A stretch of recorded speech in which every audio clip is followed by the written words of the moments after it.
Hello, সকলে কেমন আছেন? আমি এখন বর্তমানে আপনার মনোহরদী থানার নরসিংদী জেলার এই হাফিজপুর গ্রামে আছি।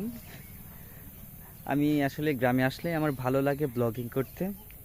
মানে আমি চাই আমার মাধ্যমে মানুষ যারা ঢাকায় বসে বসবাস করে তারা জানতে পারে যে আসলে আমাদের বাংলাদেশের কৃষকরা আমাদের জন্য কত কষ্ট করে। তাদের কষ্টের বিনিময়ে আমরা খেতে পারি। তাদেরও একটা আসলে আমাদের সম্মান করা উচিত। দেখুন, আমি বর্তমানে দাঁড়িয়ে আছি একটা ক্ষেতের মাঝখানে। আমার পিছনে ধান ক্ষেত। আমি আপনাদেরকে দেখাচ্ছি কত সুন্দর সুন্দর ধান হয়েছে। অবশ্যই ধানগুলো দেখে যাবেন। বেশি সময় নেই, 1 মিনিটের ভিডিও, বেশি করব না।